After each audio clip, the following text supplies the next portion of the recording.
ये वीडियो हमारा model question paper series का लास्ट वीडियो है। इसमें हम लोग BSc first semester physics exam जो होने वाला है 2023-24 का, उसमें जो आपका पेपर है mathematical physics and Newtonian mechanics, इसमें जो हम लोग कुछ मोस्ट इंपॉर्टेंट क्वेश्चंस डिस्कस कर रहे थे उसका ये आज लास्ट सीरीज है। और जो ये न्यूटोनियन मैकेनिक्स का लास्ट का 2 यूनिट बचा था, यूनिट नंबर 7 और 8, उसके भी सारे क्वेश्चंस हम लोग देख लेते हैं। जैसा कि आपको पता है कि जो आपका पेपर है वो mathematical physics and Newtonian mechanics, वो 2 पार्ट में है। पार्ट ए में 4 यूनिट मैथमेटिकल फिजिक्स के हैं, तो 2-2 यूनिट करके 2 मॉडल पेपर हम लोग इसका देखे थे। और न्यूटोनियन मैकेनिक्स के बचे हुए 4 यूनिट में 2-2 यूनिट करके एक हम लोग ऑलरेडी तीसरा वीडियो हम लोग पहला यूनिट और दूसरे यूनिट पे यानी 5वां और 6वें यूनिट पे देख चुके हैं। अभी हम 7वें और 8वें यूनिट के जो लास्ट के दोनों यूनिट हैं उसके आज हम लोग मोस्ट इंपॉर्टेंट क्वेश्चंस डिस्कस करने वाले हैं। जिनको समझ में नहीं आ रहा है वो सिलेबस यहाँ से 1 मिनट जरा देख लें। यहाँ पे जो न्यूटोनियन मैकेनिक्स जो है एंड वेव मोशन, उसका जो लास्ट का 2 यूनिट है motion of planets and satellite और वेव मोशन के, इसमें क्वेश्चंस सारे होंगे। ठीक है, तो शुरू करते हैं हम लोग वीडियो को। सबसे पहले यहाँ पे शॉर्ट आंसर टाइप क्वेश्चंस यानी लघु उत्तरीय प्रश्न देखेंगे। इसमें ये जो मॉडल पेपर है, जो ये मैं लास्ट वाला डिस्कस कर रहा हूँ, ये मॉडल पेपर सबसे ज्यादा इंपॉर्टेंट है। जैसे बीएससी फर्स्ट सेमेस्टर फिजिक्स का टोटल में 4 मॉडल पेपर आपको दिया हूं 2-2 यूनिट करके, तो ये जो उन सभी मॉडल पेपर्स में ये जो लास्ट वाला मॉडल पेपर है चौथा, जिसमें हम लोग 7वां और 8वां यानी motion of planets and satellite और वेव मोशन का जिसमें क्वेश्चन डिस्कस किए हैं, उसी में से सबसे ज्यादा क्वेश्चंस आएंगे। यानी ये मॉडल पेपर आपके सबसे ज्यादा क्वेश्चंस कवर करेगा एग्जाम में। तो देख लेते हैं हम लोग क्वेश्चंस को। यहां पे क्वेश्चन नंबर 1 है, define phase velocity and group velocity, find the relation between them. आपको phase velocity and group velocity को डिफाइन करना है और दोनों के बीच में एक रिलेशन होता है, उस रिलेशन को डिराइव करना है। नेक्स्ट है question number 2, what do you mean by damped and forced vibrations. ठीक है, डैम्प्ड एंड फोर्स्ड वाइब्रेशंस या ऑक्सीलेशंस से आप क्या समझते हैं, इसके बारे में आपको बताना है। नेक्स्ट है question number 3, what do you mean by central force. जो सेंट्रल फोर्स यानी केंद्रीय बल होता है, इससे आप क्या समझते हैं उसको बताइए। और इसी क्वेश्चन में आप सेंट्रल फोर्स के कुछ विशेषताओं को भी आप मेंशन जरूर करिएगा। बहुत सारी इसकी प्रॉपर्टीज होती हैं सेंट्रल फोर्स की विशेषताएं, करीब 8-9 होती हैं। आप लोग कम से कम 2-4 तो जरूर इसमें बताइएगा। नेक्स्ट है question number 4, so that the areal velocity remains constant when the particle moves under central forces। ये बहुत ही ज्यादा इंपॉर्टेंट क्वेश्चन है। उसका 2 कारण है। पहला, ये इंडिपेंडेंट वे में इस तरह से भी आ सकता है, so that areal velocity remains constant when particle moves under central force, यानी केंद्रीय बल के अधीन गति करते हुए पिंड का जो एरियल वेलोसिटी होता है वो कांस्टेंट होता है, यानी वो समान समय अंतराल में जो उसका त्रिज्य वेक्टर है वो समान क्षेत्रफल को तय करता है। इस नाम से भी आ सकता है, या फिर ये आ सकता है कि केपलर का जो सेकंड लॉ है उसको प्रूफ करिए। तो ये केपलर के सेकंड लॉ का प्रूफ भी है ये क्वेश्चंस जो है। ठीक है, तो नेक्स्ट हम लोग आगे बढ़ते हैं क्वेश्चन नंबर 5 की ओर। क्वेश्चन नंबर 5 को हम लोग डिस्कस करते हैं। तो जो क्वेश्चन नंबर 5 है वो है, write down Kepler's law of planetary motion. यानी जो प्लैनेटरी मोशन है उससे जुड़ा हुआ केपलर का नियम, 3 नियम है, वो तीनों नियम आपको डिस्कस करना है। ठीक है, पहला नियम, हालांकि यहां पे मैं डिस्कस करूंगा तो वीडियो थोड़ा लंबा हो जाएगा, फिर भी पहला नियम मैं बता देता हूं, लॉ ऑफ ऑर्बिट जो कक्षा का नियम है वो है। दूसरा नियम आप जो है वही जो मैं अभी प्रूफ बता रहा था वो उसी से संबंधित है दूसरा नियम। और तीसरा नियम जो है वो है T square is a proportional to a cube. अब मैं इसको एक्सप्लेन नहीं करूंगा ये क्या है, आप लोग इसको बताइएगा। इसमें मैं ज्यादा डिटेल में डिस्कस नहीं करूंगा क्योंकि ये केवल मॉडल क्वेश्चन पेपर है, इसमें सोल्यूशन मैं नहीं डिस्कस करने वाला हूं। ठीक है, तो तीनों नियम, केपलर के तीनों नियम को आप लोग यहाँ पे लिखेंगे। इसमें प्रूफ नहीं करना है, प्रूफ यहाँ पे सेकंड नियम का अलग से मैंने बता ही दिया है। थर्ड नियम का प्रूफ उतना इंपॉर्टेंट है नहीं, पहले नियम में कोई प्रूफ नहीं है। हालांकि प्रूफ है पहले नियम का, लेकिन वो बहुत लेंथी होता है, वो सिलेबस में नहीं है। नेक्स्ट है question number 6, what is difference between planets and satellites, explain Jio stationery satellite.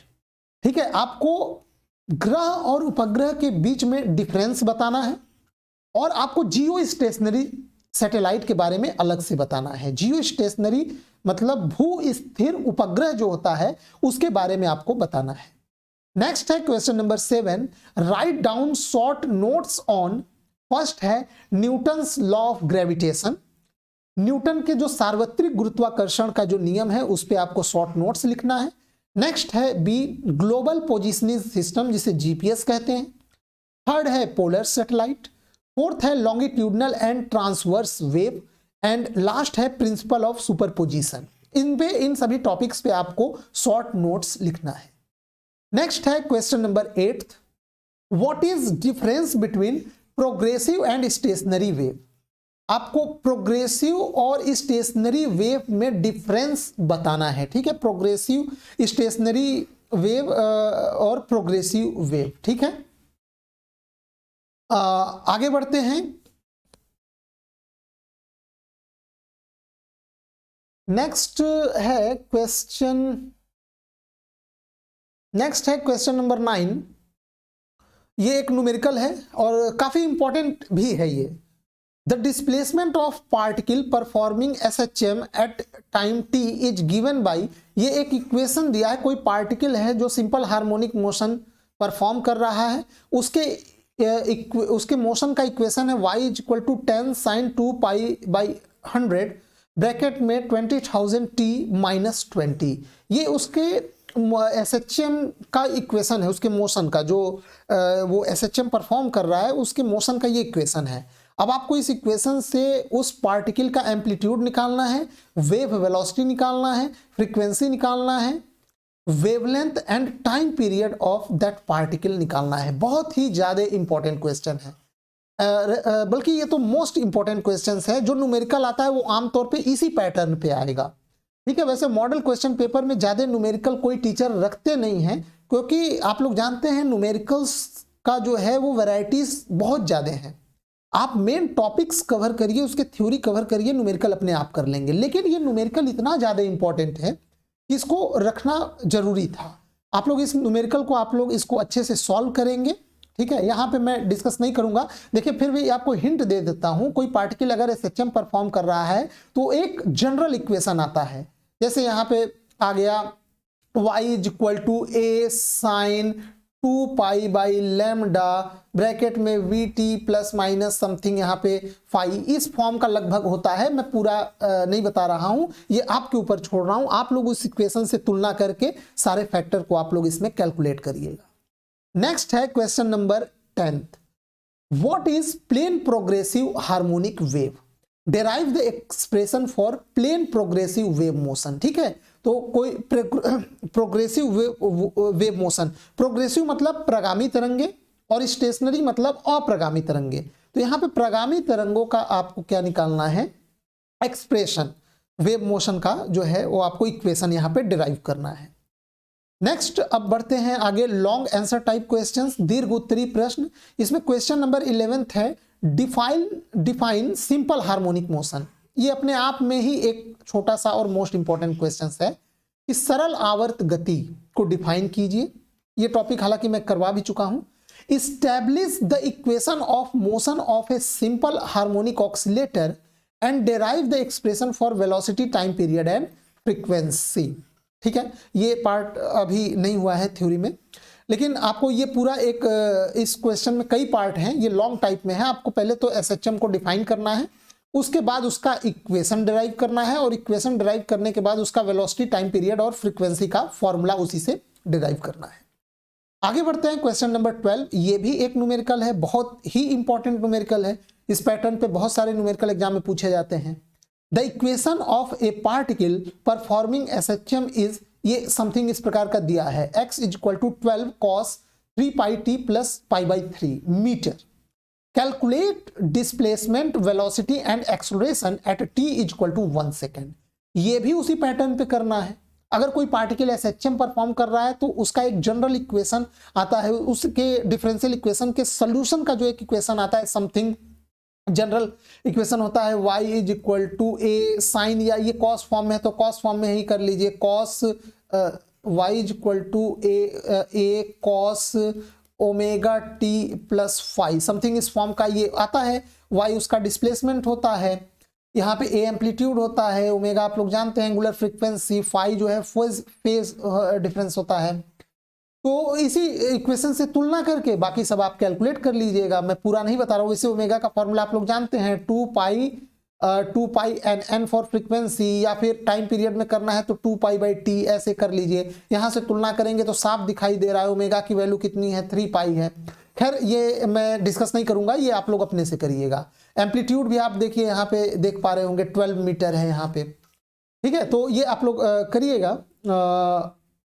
हम लोग फिलहाल हाँ वेलोसिटी और एक्सेलरेशन के लिए आपको दिमाग लगाना पड़ेगा, क्या करना पड़ेगा इसमें, ठीक है। वेलोसिटी एक्सेलरेशन के लिए इसको डिफरेंशिएट करना पड़ेगा। अगर डिफरेंशिएट नहीं करना चाहते हैं तो भी एक तरीका है, फॉर्मूले से भी आप लोग कर सकते हैं, ठीक। ये मैं आपके ऊपर छोड़ रहा हूं, आप लोग इसको चाहे जैसे सॉल्व करिएगा और आंसर को कमेंट बॉक्स में डिस्कस करिएगा। नेक्स्ट क्वेश्चन है, derive the expression for kinetic energy and potential energy in SHM so that the total energy is same at every point of displacement. बहुत इंपॉर्टेंट क्वेश्चन है।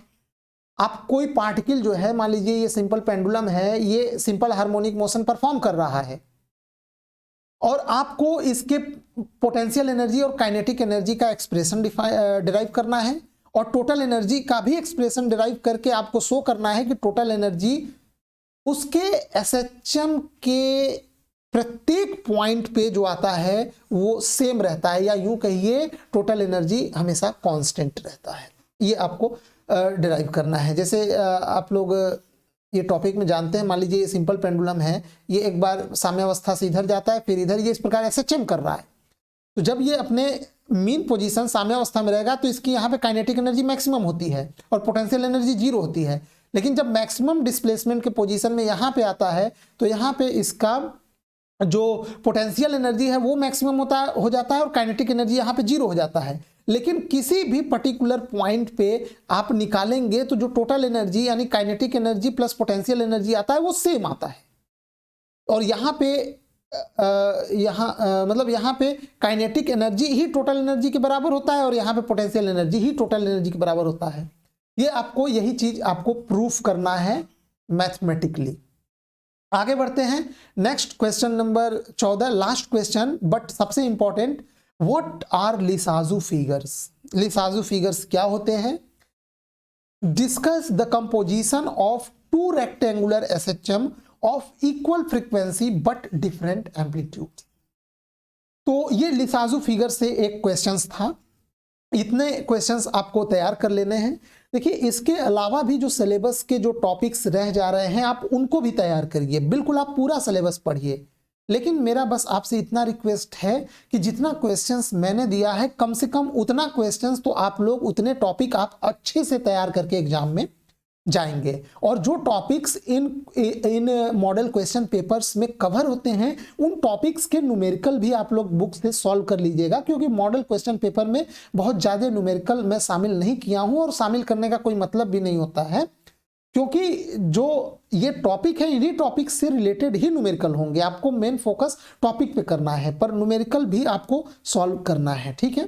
Numerical की predictability जो होती है वो थोड़ी कम होती है और टॉपिक की प्रिडिक्टेबिलिटी ज़्यादा होती है। टॉपिक तैयार करेंगे तो न्यूमेरिकल तो वहाँ पे कर ही लेंगे, ठीक है। तो यहाँ पे ये जो मॉडल क्वेश्चन पेपर का सीरीज था ये यहाँ पे समाप्त होता है। अभी दिसंबर भर में आप लोगों का थ्योरी का पार्ट कवर कराने की पूरा कोशिश करूंगा, जितना हो सकता है उतना कवर करेंगे। पूरा सिलेबस तो कवर हो पाना संभव नहीं है, लेकिन अब अगले सेमेस्टर से सेकेंड सेमेस्टर से आपका सिलेबस पूरा 100% कवर होगा एग्जाम से पहले। और मैं इन चीज़ों को ध्यान में रखते हुए एक स्ट्रेटजी बनाया हूं, वो मैं डिस्कस करूंगा। फिलहाल मैं बता दे रहा हूं कि आपका सेकेंड सेमेस्टर के क्लासेस 1 जनवरी 2024 से शुरू हो जाएंगी। 5 महीने में पूरा कवर हो जाएंगे। एग्जाम के 1 महीने पहले आपका सिलेबस भी कवर हो जाएगा और आपको मॉडल क्वेश्चन पेपर मिल भी जाएंगे। सब्जेक्टिव और एमसीक्यू टाइप दोनों प्रकार के आपके क्वेश्चंस और उसके ढेर सारे कलेक्शंस आपके क्वेश्चंस सोल्यूशन के साथ आपको मिल जाएंगे। काफ़ी कुछ जो है आने वाला है, ठीक है। तो वीडियो देखने के लिए आपका बहुत बहुत धन्यवाद।